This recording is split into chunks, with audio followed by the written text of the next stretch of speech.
Hello and welcome to MAGA, the podcast. Our mission is to show how Don McCann bamboozled our nation. Our goal is to help make sure the cult of MAGA goes down in flames by 2028. We want to stop MAGA before it becomes unstoppable and our democracy further decays into a dictatorship. If we want the cult of MAGA to end, we have to know how it began and why it spread. Now, this is not your racist uncle's MAGA. Our MAGA stands for I'm an Angry Asshole, the cult of Donald Trump. And I'm your host, the Disgusted American.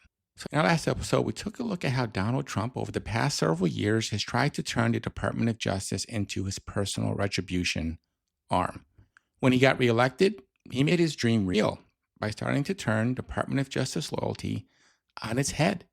Loyalty to the Constitution was no longer the oath the Department of Justice prioritized. It became all about personal loyalty to Trump. And to get this done, Trump assigned his biggest ass kissers to the top: Pam Bondi, Todd Blanche, and Ed Martin. And this week, we're going to take a deeper dive into the fall of the Department of Justice. We're going to look at how did Trump's minions sabotage their peers and betray their oath when they took over. So before we even get started with Trump 2.0 and his bastardization of the DOJ, let's take a moment to acknowledge how thoroughly the Supreme Court fucked us over by declaring presidents are immune from prosecution for actions taken in office. One of the things that I find so ironic is that the majority in the immunity case made this point of saying we need to provide immunity from criminal prosecutions for presidents so that the presidency doesn't cannibalize itself. And that was the word used, with every incoming president then prosecuting its predecessors.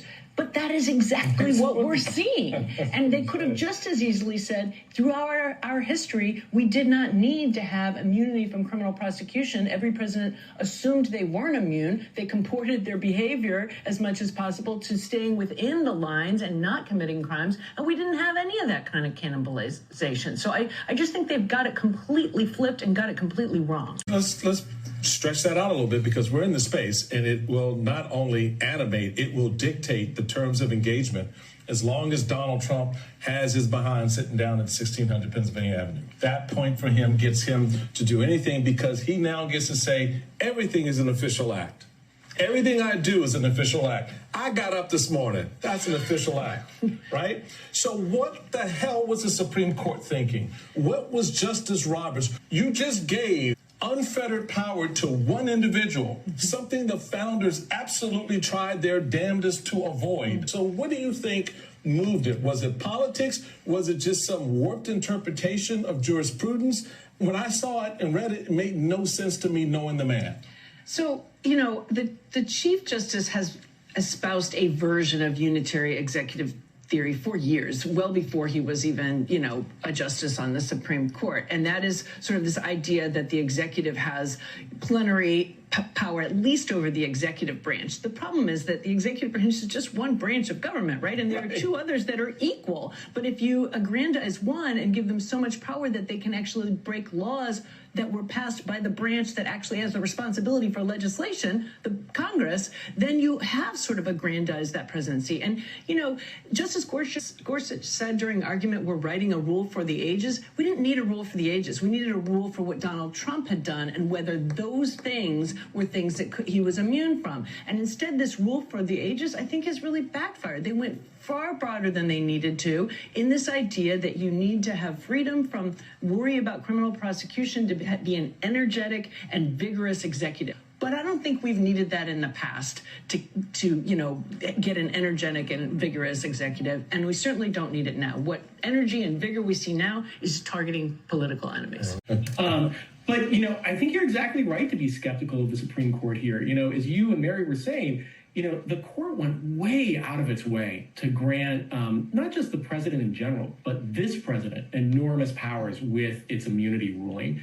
Without saying it, they effectively kneecapped Jack Smith's prosecution. Honestly, the day that decision came out was probably the scariest day in the last 4 years for me, because what it said to me was that the Supreme Court wasn't a reluctant ally of Donald Trump's agenda, but rather an enthusiastic one. For their part, Trump and Bondi have been blunt about firing lawyers and staff that they deem to be political foes for allegedly politicizing the Justice Department against Trump.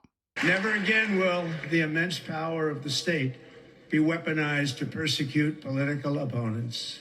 Publicly, the administration claims that Trump has kept this promise from his inaugural address. And again, under my leadership, we will restore fair, equal, and impartial justice under the constitutional rule of law. Trump does what he normally does, which is take his action and flip it onto someone else. We're never going to weaponize again. And he immediately weaponizes. By February, a few weeks after he was in office, Trump ordered the DOJ to oust all remaining Biden-era U.S. attorneys. He claimed the department had been politicized like never before under Biden. In a similar vein, before Bondi took office, she pledged during a confirmation hearing to eliminate what she blasted as the partisanship, the weaponization of the Department of Justice. So the Justice Department's drive to please Trump was already evident earlier this year when Bondi fired about 20 departmental employees. This included support staff and several prosecutors who worked on January 6 cases for special counsel Jack Smith. If you recall, Smith was the special prosecutor assigned to two of Trump's many criminal and civil investigations. One, the case where Trump was charged for improperly retaining hundreds of classified documents at Mar-a-Lago after he left office, and the second case for engaging in an unprecedented criminal effort to stay in power after his 2020 election loss, aka the insurrection of January 6th. Special counsel Jack Smith resigned from the Justice Department after he submitted his investigative report on then President-elect Donald Trump. This resignation occurred 10 days before Trump was inaugurated, and the January 6th criminal prosecutions against Trump were withdrawn following Trump's White House win in November. Jack Smith has been quiet for a long time, but he recently granted an interview so that he could sound the alarm on a few things. During that extensive conversation, Smith blasted the recent charges brought against Trump's perceived political enemies. This latest prosecution of the former director of the FBI, there's a process to secure an indictment. There's a process of predication, having some evidence before you do that. Here, the career prosecutors, the apolitical prosecutors who analyzed this said there wasn't a case. And so they brought somebody in who had never been a criminal prosecutor on days' notice to secure an indictment a day before the statute of limitations ended. That just reeks of lack of process. It's important to look at Jack Smith's background, right? What do we lose when someone of his caliber leaves office? You have a guy that graduated from Harvard Law School, got his JD way back in 1994, served as a prosecutor in the Manhattan District Attorney's Office starting in 1994. This guy's been prosecuting cases since 1994. He joined the United States Attorney's Office for the Eastern District of New York in 1995. He's even prosecuted war crimes for The Hague. He classifies himself as politically independent and served under administrations for both parties. Now, these are the kinds of experts and honest attorneys that Trump is forcing out. And Smith laid out a very clear price that our nation pays when we do this. I think the attacks on public servants, particularly nonpartisan public servants, I think it has a cost for our country that is incalculable. And I think that it's hard to communicate to folks how much that is going to cost us. If you think getting rid of the people who know most about national security is going to make our country safer, you do not know anything about national security. And that's happening throughout the department. It makes me concerned. Nothing like what we see now has ever gone on. So after Jack Smith and his office fell, Bondi abruptly fired without explanation the department's top ethics official, Joseph Terrell. She got rid of Maureen Comey, a key prosecutor in New York who had worked on the Epstein files and happens to be James Comey's daughter. She also forced out several other senior Justice Department and FBI officials in the first months of Trump's second presidency. These are career folks with tons of experience working under Republican and Democratic administrations. But their unforgivable sin was swearing oaths of loyalty to the Constitution rather than directly to Donald Trump. And this purge didn't go unnoticed. Other Justice Department veterans have been appalled at the transformation of the DOJ after these firings. Stacey Young, who spent 18 years as a federal litigator at the Department of Justice before leaving voluntarily in January, launched a group called the Justice Connection to help remaining Justice Department employees deal with the ethical and legal headaches and to help find them jobs. Young stated to The Guardian, these unprecedented firings at the Justice Department are growing exponentially. She continued, they happen with no notice and no opportunity to be heard in violation of the Civil Service Reform Act and due process. Many people and even their supervisors have no idea why the firings targeted them or why now. Employees now wake up each day wondering if they're going to be next. She continued, it's screwing with people's lives and is also creating a culture of fear among the entire workforce. DOJ leadership is making clear the ability to keep your job is not tied to your performance, your expertise, or your commitment to uphold and defend the Constitution. It's not about performance, it's about loyalty, not to our nation, but to King Trump. So by firing the real attorneys and replacing them with minions and hacks and the remaining cowardly lions that pretend like the DOJ hasn't turned to dog shit, these minions began their attacks. NPR has found that Trump is using the government to investigate or otherwise punish more than 100 people or institutions, including political opponents, former officials, student protesters, law firms, universities, news organizations, and people who investigated him or his allies. What you see here is just an assault on our most fundamental rights, almost in every single sector. Amanda Carpenter is a conservative and a former aide to Senator Ted Cruz. She now works with the nonprofit Protect Democracy and says Trump's actions are about seizing power and punishing anyone who stands in his way. Whether that's the media, whether it's academia, whether it's immigration, Donald Trump is working at a very rapid pace to exercise control and command over that area. On the receiving end of one of these attacks was Sean Brennan, a former assistant U.S. attorney who worked on dozens of January 6 prosecutions. He told NPR that he and his colleagues expected that the Trump administration will likely end any ongoing or future January 6 prosecutions. After all, Trump has referred to the rioters as patriots, political prisoners, and hostages. The courts did not protect Sean Brennan. Brennan was a federal prosecutor. He worked on dozens of January 6th cases. On Inauguration Day, Trump issued mass pardons to the January 6th defendants, even the most violent. He said they were treated unfairly. Not long after, Brennan got an email from his new boss at the Justice Department. I was being terminated specifically for my work on January 6th cases, which it characterized as perpetrating a grave national injustice against the American people. More than a dozen other January 6th prosecutors were fired. And they don't just face unemployment. The Justice Department is now investigating them, too, for possible unethical or even illegal conduct. Do you believe you were retaliated against? Yeah, I don't think there's anything that could be clearer. I was retaliated against for taking actions that were well within the law, but that were politically unfavorable to the people in charge. Trump and Bondi are determined to punish anyone that's ever crossed Trump. And given that Trump, over his lifetime, has been involved in over 4,000 lawsuits, 28 sexual assault allegations, 34 criminal convictions, and losing fraud suits for both his companies and his sham charity, as well as losing a civil judgment for sexual abuse, it's a really long list of people that have crossed him. And this is what happens when they do. Mark Zaid is a private attorney. He's also been on the wrong side of Trump.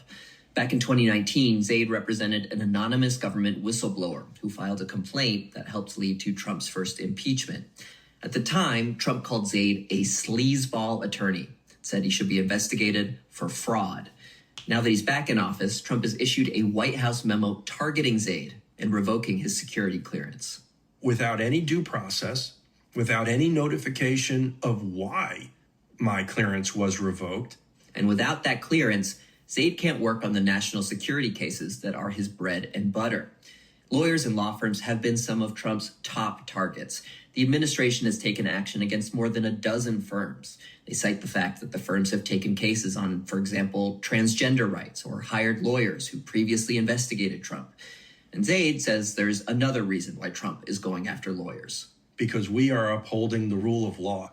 And so long as the court system functions, we can damper, hinder, slow down, if not stop, what he's trying to do. Ding, ding, ding. He's absolutely right. Without Congress, with these rubber stamping cowards who don't do anything to check Trump's power, the legal system is the only thing slowing Trump down. And while the Supreme Court has fucked us over big time, there are brave lawyers, lower level judges, and grand juries that are still holding the line and pumping the brakes on Trump's crazy train. To the extent that there's going to be resistance, it's going to happen at the ground level. You're seeing this happen in district courts, when we're looking at the Comey and James indictments. Mostly you're seeing it in grand juries, where ordinary citizens are looking at the evidence of these political prosecutions and saying, there's not enough there. So, when these institutions at the top are failing, I think it's folks at the bottom that are actually going to be effective. More broadly, scholars and Justice Department veterans see the Trump administration breaking sharply with historical norms and rewriting history to polish Trump's image. I think if you do that, it's tantamount to saying you can never prosecute powerful high officials because there could always be a concern that they'll stay in power and then come after people. The problem is not prosecuting high officials who did something wrong when you do it according to the processes of law in your country. It's the retaliation. That's the problem. And that's the thing that we should be preventing.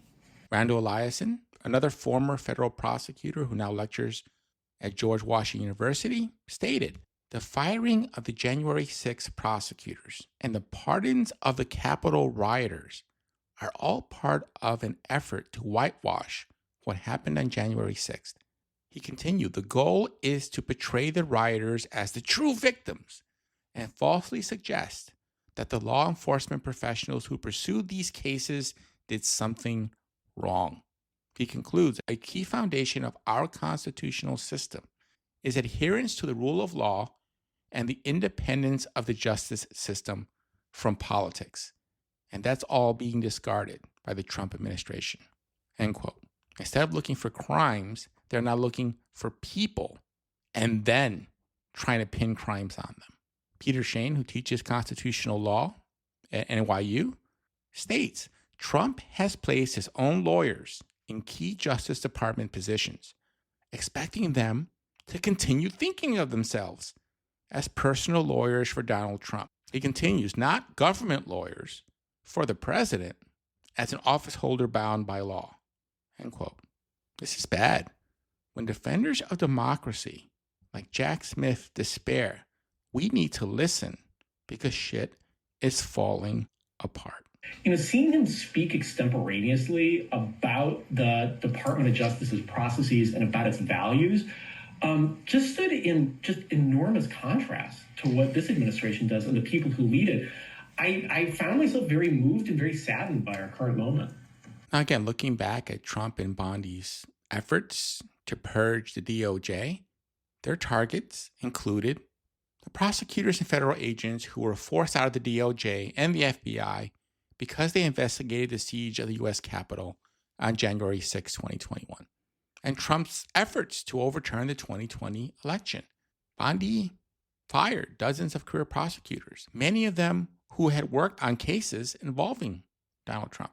The president and his allies have targeted or pushed out several U.S. attorneys as he was seeking quick movement on cases involving a number of his political adversaries. Dozens of fired Department of Justice lawyers are fighting their dismissals in court, part of a growing tsunami of legal cases arising from the Trump administration's quest to slash the size of the government and rein in what the president and his advisors call the deep state, this pretend bullshit conspiracy that is somehow keeping a good man like Trump down. And part of this conspiracy thinking winds up having some really weird people holding influence over important decisions. Adam Schleffer, a federal prosecutor in Los Angeles who's abruptly fired, filed legal papers challenging his dismissal. He handled white-collar investigations. He was informed of his ouster by a brief email from the White House, an unheard of circumstance for generations of Department of Justice lawyers. But he was targeted by far-right activist Laura Loomer. Laura Loomer is a very good patriot. She is a very strong person. She makes recommendations of things and people, and sometimes I listen to those recommendations. Loomer confirmed to my Washington Post colleagues that she did push for the firings. She's claimed 9/11 was an inside job, said school shootings were staged, called herself a proud Islamophobe, and she spread racist and anti-immigrant rhetoric, calling all immigrants invaders. During the 2020 campaign, she said if Vice President Harris won, the White House would smell like curry, and speeches would come from a call center. She's been banned from Lyft, Uber, and Uber Eats after saying the company shouldn't hire Muslim drivers. In fact, she's been banned from most major platforms, but that hasn't stopped Trump from hosting Loomer. Loomer has traveled with Trump and flown on his plane. She's even went with him to ceremonies marking the anniversary of 9/11 last fall. She branded him as a Biden holdover on social media because 5 years ago he had run for office as a Democrat. After losing that campaign, Mr. Schleffer returned to the Justice Department as a career prosecutor. Now, in his appeal, he said that he was given no reason for his dismissal. And he highlighted how unusual it was for a line prosecutor to be fired by a White House official. This talented career prosecutor was fired on the say-so of a conspiracy theory nutbag. That seems totally reasonable, right? Now, shortly after his dismissal, to make this case even crazier, lawyers for a defendant he was prosecuting, this guy named Andrew Wiederhorn, who was a former CEO at Fatburger, argued that he should have been dismissed or removed from the case because his work reflected a woke and Biden bias. So Mr. Schleffer argues in his filing that his dismissal that same month set a damaging precedent. In his filing, he stated, a firing for unprecedented partisan and political reasons also undermines a bedrock principle of our system of justice, that the federal prosecutor is not a partisan political actor, but has a duty to prosecute without fear or favor. Now, as we stray away from this becomes increasingly dangerous for us as citizens of this country, because under the new rules of engagement at the DOJ, they can go after any of us for any reason, any bullshit story they cook up. Here's the really important thing here.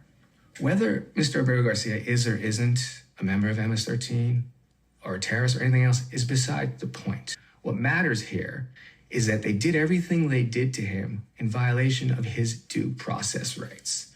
What's to stop them if they decide they don't like you anymore? To say you're a criminal, you're a member of MS-13, you're a terrorist. What's to stop them from sending in some DOJ attorney at the direction of DOJ leadership to delay, to filibuster, and if necessary, to lie? And now that's you gone. Now look, these lawyers are trying to appeal their firings, but they're caught in a really bad situation. In a typical year, there are 5,000 appeals filed by fired or disciplined federal workers. But in less than a year with Trump, there have been more than 10,000 filings, and thousands more are expected. The spike in cases is a direct product of the Trump administration's aggressive efforts to push the limits of employment law. It's raising concerns among employment lawyers that the system's going to be swamped by litigation. So these folks may never get, ironically, their day in court. And lawyers are being fired for truly insane reasons. This is what happened to Elizabeth Hoyer. They received my memo and they sent it back to me with the direction, please add Mel Gibson to this recommendation. And their justification for that was what?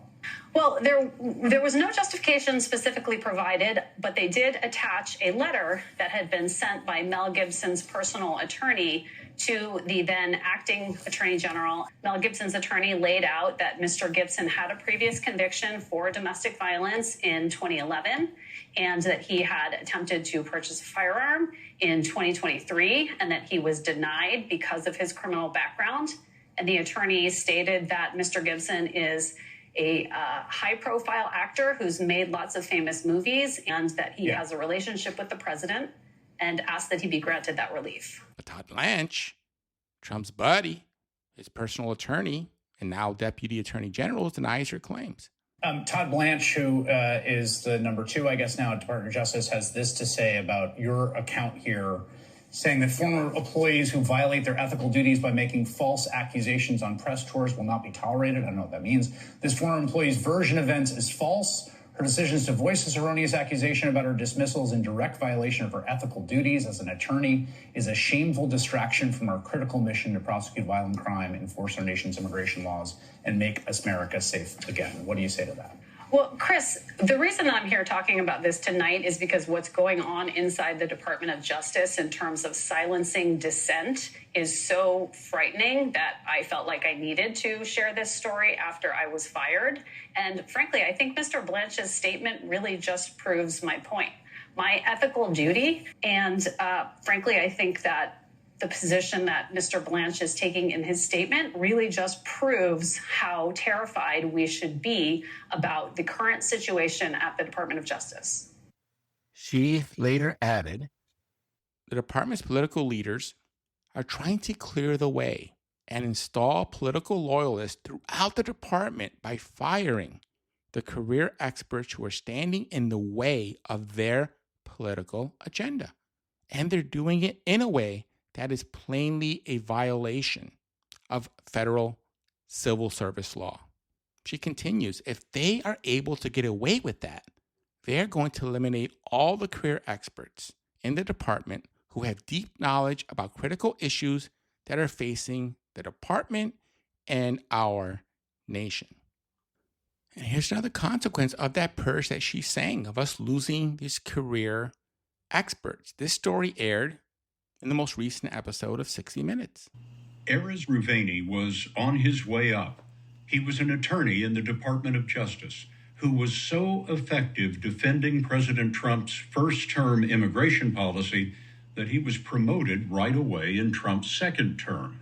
But Rouhani's 15-year Justice Department career ended suddenly after he says he witnessed government lawyers lying in court and evading orders of a judge. Erez Rouhani started in 2010 as a so-called career attorney. Most lawyers at the Justice Department stay for years, even decades, defending the policies of one president after another. Rouhani specialized in immigration law, and in the first Trump term, he defended the controversial ban on travelers from Muslim countries, among many other cases. I was promoted. I received 3 awards for defense of fairly high-profile litigation. I defended everything they put on my plate. That was my job.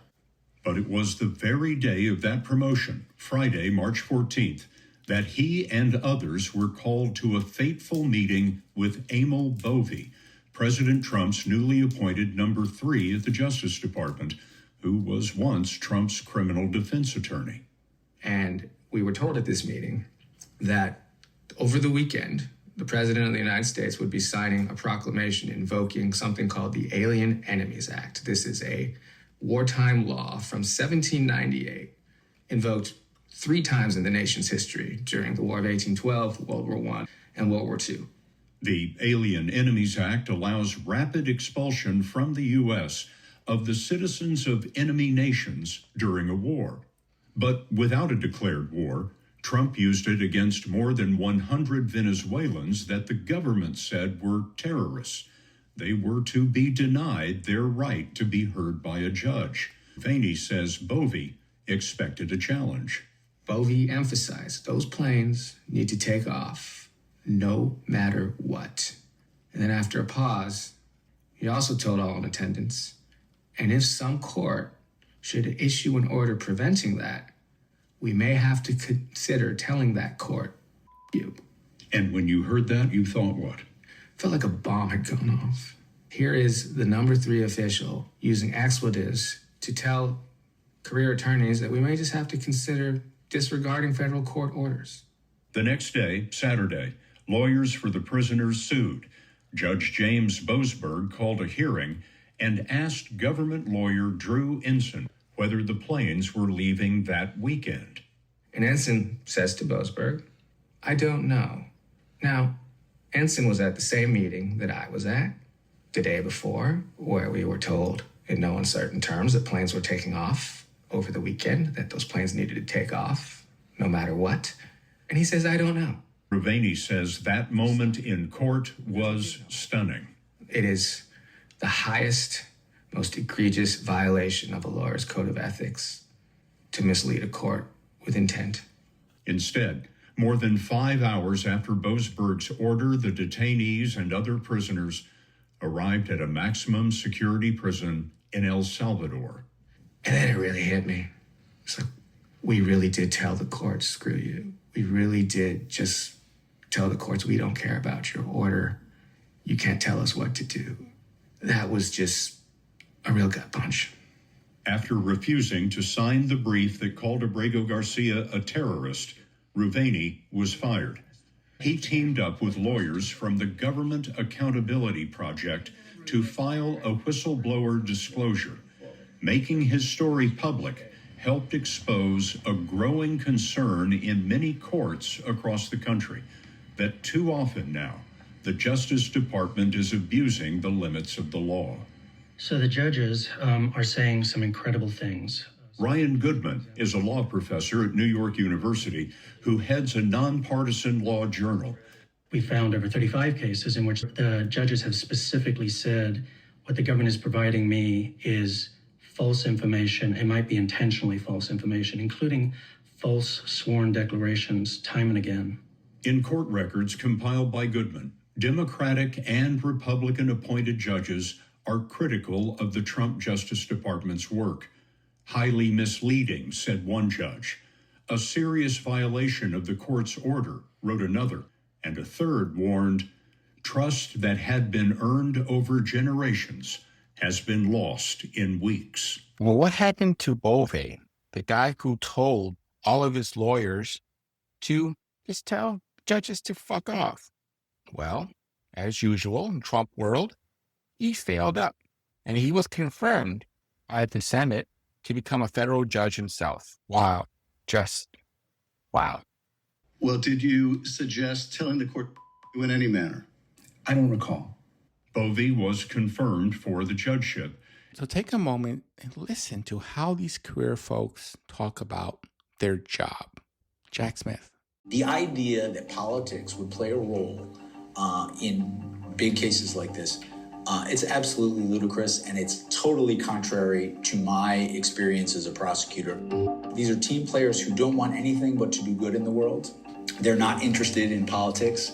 And I get very concerned when I see how easy it is to demonize these people for political ends. I worked in the department for years, Republican, Democrat, Republican. I was the acting U.S. attorney in the first Trump administration in Tennessee. Nothing like what we see now has ever gone on. If there's rules in the department about how to bring a case, follow those rules. You can't say, I want this outcome, let me throw the rules out. Elizabeth Ovey. As a Department of Justice employee and now a former one, is to the laws of the United States and the people that I was entrusted to serve. It is not to the bullies who are currently running the Department of Justice. We take an oath of office as Department of Justice employees, and that oath says nothing about loyalty to the political administration or to the political leadership of the department. Perez. This interview is the first time that your face has been seen in such a public way. And I wonder if that concerns you. It does.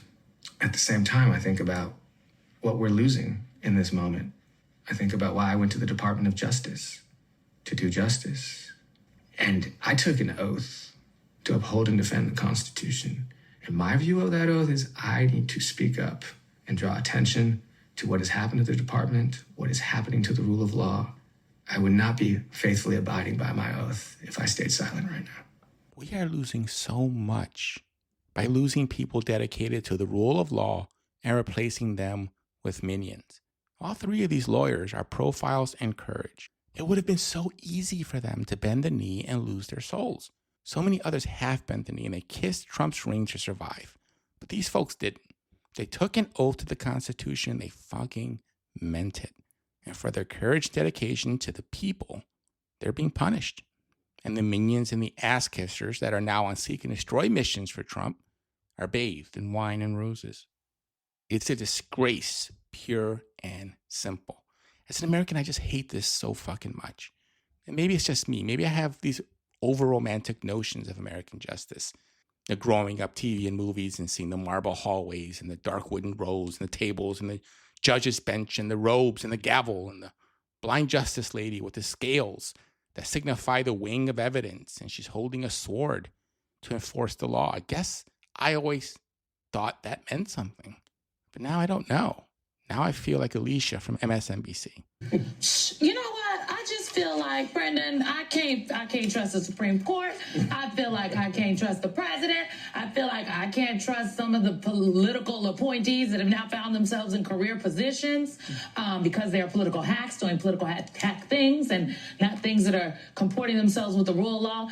I feel like I just can't trust anybody because this particular president has been very, very clear, and this government has been clear. They're talking a lot about law and order, talking a lot about order and what is appropriate. When I hear order, I get my ears perk up, okay? The little bit of hair I got left, it stands up a little straighter because that order, I think, is wrapped into something else. I mean, she's so right. Who can we trust anymore? And it's tough because the Democrats are so weak and pathetic. I mean, our leaders just suck. I can't stand listening to old man Schumer doing his Ferris Bueller routine.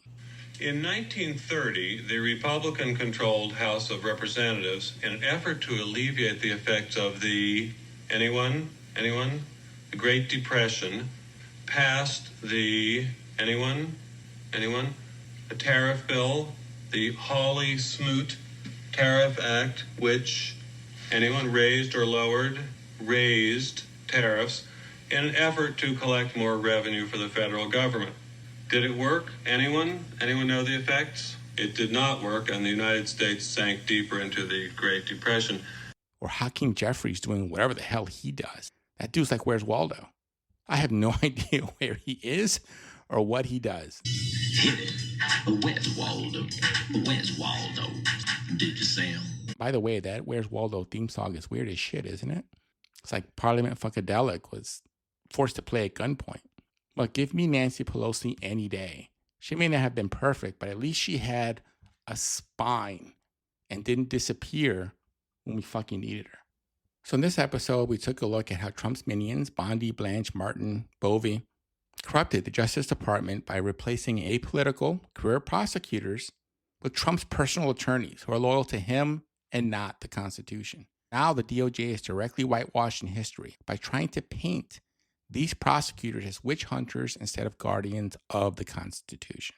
These patriots, and I mean patriots in an authentic way, like protecting our Constitution, and not patriots the way it's used today as a dog whistle for white nationalists or Christian nationalists.